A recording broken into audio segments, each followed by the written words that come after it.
सचिन बताइए आपका सस्ता ऑप्शन ट्रेड। अनुज जी, यहाँ पर मैं थोड़ा सा फोकस आईटी स्टॉक्स पे ही दे रहा हूँ। वेटेज ज्यादा वहीं पे दे रहा हूँ। मुझे लग रहा है यहाँ पर एम्फोसिस में भी एक अच्छा ब्रेकआउट हुआ था।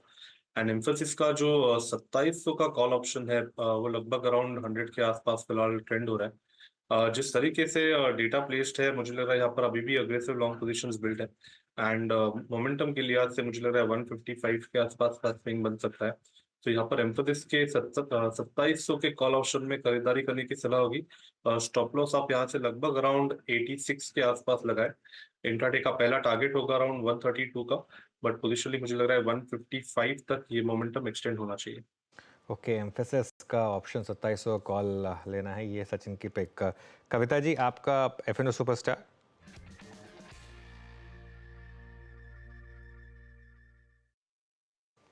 कविता जी। तो मुझे लगता है फार्मा से अपोलो हॉस्पिटल को देखना चाहिए। 5837 के लेवल पर एज ऑफ नाउ है और द प्राइस टारगेट ऑफ 5914 5945 के लेवल के लिए अपोलो हॉस्पिटल को देखें। छोटा स्टॉप लॉस मेंटेन करेंगे 5800 के स्टॉप लॉस के साथ।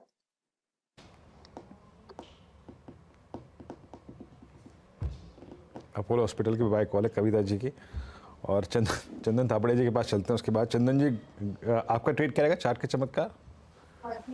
जी देखिए, मैं फोकस करूंगा यहाँ पे आईटी में persistent system one of the strongest counter रहा है आफ्टर बी सॉफ्ट। काफी अच्छा मूवमेंट यहाँ पे बना है। ब्रेकआउट देखने को मिल रहा है, पूरा सेक्टर परफॉर्म किया है। तो परसिस्टेंट पे खरीदारी की सलाह, मौजूदा लेवल पे खरीद सकते हैं। 7650 का स्टॉप लॉस रहेगा, ऊपर में 8100 के टारगेट।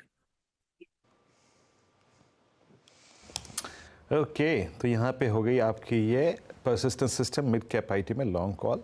शर्मिला जी के पास चलते हैं आज का मिड कैप फंड पिक करने के लिए। शर्मिला जी नमस्कार, बताइए क्या पिक कर रही हैं आप मिड कैप फंड? थोड़ी देर पहले आप इस स्टॉक की बात कर रहे थे प्रकाश जी के साथ, जियो financial services.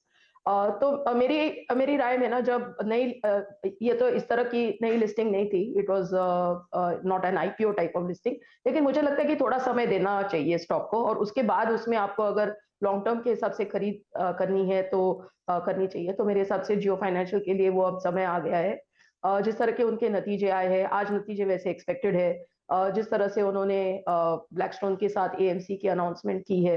So I think that ये स्टॉक, प्रकाश जी कह रहे थे कि आपको 1, 2, 3 क्वार्टर के हिसाब से लेना चाहिए। मैं कहूंगी आपको 1, 2, 3 साल के हिसाब से लेना चाहिए। तो मेरे हिसाब से लॉन्ग टर्म के keeping long term view in mind, आप जियो फाइनेंशियल सर्विसेज ये रेट में खरीद कर सकते हैं। मेरा पहला टारगेट 310 का रहेगा। ओके, जियो फाइनेंशियल सर्विसेज में 310 का पहला टारगेट रहेगा, ध्यान रखिएगा। स्टैंडर्ड डिस्क्लेमर एक बार फिर से, जियो का पेरेंट वही कंपनी जो इस चैनल को भी ओन करती है, रिलायंस इंडस्ट्रीज। चारों के चारों ट्रेड्स आपके लिए एक बार रिकैप करते हैं। सबसे पहले सस्ता ऑप्शन लिया सचिन ने, एम्फेसिस की 2700 की कॉल, और एम्फेसिस में इस समय एक अच्छा ब्रेकआउट। एम्फेसिस का ये कॉल ऑप्शन लेना है आपको, स्टॉप लॉस लगाना है 86 का, टारगेट 132 155 के। अपोलो हॉस्पिटल्स है कविता जैन की पिक, और 5800 के स्टॉप, 5915 और 5945 के टारगेट्स। चंदन की पिक है परसिस्टेंट सिस्टम्स, यहाँ पर 7650 के स्टॉप लॉस, 8100 के टारगेट्स लगाने हैं आपको।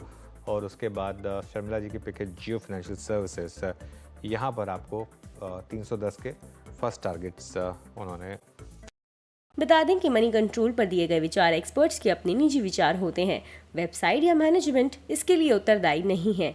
यूजर्स को मनी कंट्रोल की सलाह है कि कोई भी निवेश निर्णय लेने से पहले सर्टिफाइड एक्सपर्ट की सलाह लें।